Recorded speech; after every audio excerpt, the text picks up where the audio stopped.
திருவனந்தபுரம் நிலவரம். சசி தரூருக்கு பாஜக ஆப்பு வைப்பது உண்மையா? கேரள மாநிலம் திருவனந்தபுரம் மக்களவை தொகுதியில் மத்திய அமைச்சர் ராஜீவ் சந்திரசேகரை பாஜக வேட்பாளராக களம் இறக்கியுள்ளது. தற்போது ராஜ்யசபா எம்பி பதவி முடியும் நிலையில் உள்ள அவர் முதன்முறையாக மக்களவைக்கான பொதுத் தேர்தலை சந்திக்கிறார். திருவனந்தபுரம் மக்களவை தொகுதியில் சசி தரூர் மீண்டும் வேட்பாளராக நிறுத்தப்பட்டுள்ளார். ஏற்கனவே 3 முறை இந்த தொகுதியில் நின்று வெற்றி பெற்ற சசி தரூர் இந்த தேர்தலில் 4வது முறையாக களம் இறங்குகிறார். 2004ஆம் ஆண்டு தேர்தல் வரை கம்யூனிஸ்டுகளின் கோட்டையாக இருந்து வந்த திருவனந்தபுரம் தொகுதியை 2009ஆம் ஆண்டு காங்கிரஸ் சசி தரூரை களம் இறக்கி கைப்பற்றியது.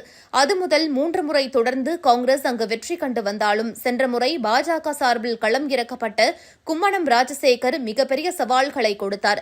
இரு கட்சிகளுக்கு இடையே இழுபறி ஏற்பட்டு இறுதியில் சொற்ப வாக்குகள் வித்தியாசத்தில் சசி தரூர் வெற்றி பெற்றார். திருவனந்தபுரம் மாநகர பகுதிகளில் காங்கிரஸ் மற்றும் கம்யூனிஸ்டுகளை விட அதிக வாக்குகளை அள்ளிய கும்மனம் ராஜசேகர் 3 லட்சம் வாக்குகளை குவித்து இடது கம்யூனிஸ்ட் வேட்பாளரை 3வது இடத்திற்கு தள்ளினார். இந்நிலையில் இந்த முறை அந்த தொகுதியில் பாஜக சார்பில் முதல் முறையாக மத்திய அமைச்சர் ராஜீவ் சந்திரசேகர் முதன்முறையாக போட்டியிடுகிறார். சிட்டிங் எம்பியான சசி தரூர் தொடர்ந்து 4வது முறையாக திருவனந்தபுரத்திலிருந்து போட்டியிடுகிறார். இந்நிலையில் அண்மையில் வெளியான அனைத்து கருத்து கணிப்புகளிலும் பாஜகவின் ராஜீவ் சந்திரசேகருக்கு தான் அதிக வாய்ப்புகள் உள்ளதாக கூறப்பட்டுள்ளது. 59 வயதாகும் ராஜீவ் சந்திரசேகர் மற்றும் 67 வயதாகும் சசி தரூர் இருவரும் தங்கள் கட்சிகளுக்கு பிரபலமான முகங்களாகும். முன்னாள் இந்திய தூதரக அதிகாரியான சசி தரூர் சென்ற 2022ஆம் ஆண்டு அக்டோபர் மாதம் நடைபெற்ற அகில இந்திய காங்கிரஸ் தலைவர் தேர்தலில் மல்லிகார்ஜுன கார்கேவை எதிர்த்து போட்டியிட்டார். ஆனால் அதிக வாக்குகள் வித்தியாசத்தில் தோல்வியடைந்தார். அதே சமயம் பாஜகவின் ராஜீவ் சந்திரசேகர் சென்ற 2021ஆம் ஆண்டு ஜூலை மாதம் முதல் தகவல் தொழில்நுட்பம் மற்றும் திறன் மேம்பாட்டிற்கான இணை அமைச்சராக நல்ல பெயருடன் பணியாற்றி வருகிறார். கார்ப்பரேட் துறையில் அவருக்கு உறுதியான பிடிப்பு உள்ளது. தனிப்பட்ட முறையில் சந்திரசேகர் செமிகண்டக்டர் தொழிற்சாலை ஒன்றை நடத்தி வருகிறார். மக்களவைக்கான முதல் பாஜக பட்டியலில் அவரது பெயர் அறிவிக்கப்பட்ட பிறகு நான் மிகவும் உற்சாகமாகவும் பெருமையாகவும் இருக்கிறேன். மக்களவைத் தேர்தலில் போட்டியிட எனக்கு கிடைத்த முதல் வாய்ப்பு இது. கேரள தலைநகர் திருவனந்தபுரத்தில் என்னை வேட்பாளராக நிறுத்திய பிரதமர் மோடி, மத்திய உள்துறை அமைச்சர் அமித் ஷா மற்றும் கட்சியின் தலைவர் JP நட்டா ஆகியோருக்கு நன்றியை தெரிவித்துக் கொள்கிறேன். திருவனந்தபுரம் மக்கள் அதிக சக்தி வாய்ந்தவர்கள். யாரை வெற்றி பெற வேண்டும் என்பதை அவர்களே முடிவு செய்வார்கள். வரும் தேர்தலில் பாரதிய ஜனதா கட்சிக்கு தீர்க்கமான ஒரு உத்தரவை மக்கள் வழங்குவார்கள் என உறுதிபட தெரிவித்துள்ளார். இந்நிலையில் கேரளாவிலிருந்து இதுவரை ஒரே ஒரு எம்பியை கூட பாஜக அடைந்தது இல்லை.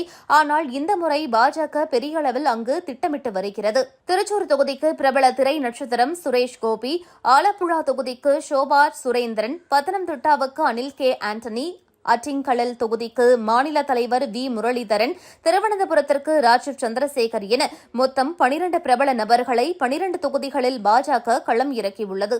இதில் தற்போது பாஜக சார்பில் திருவனந்தபுரத்தில் களம் இறக்கப்பட்டுள்ள ராஜீவ் சந்திரசேகர் இந்த தேர்தலில் வெற்றி பெற்றால்தான் எம்பியாகி மீண்டும் அமைச்சராகலாம். ஏனெனில் இப்போது அவருக்கு ராஜ்யசபா எம்பி பதவி முடியும் நிலையில் உள்ளது. எனவே அந்த தொகுதி மக்கள் சிலர் அவர் மீது அனுதாபம் கொண்டுள்ளதாக கூறுகின்றனர்.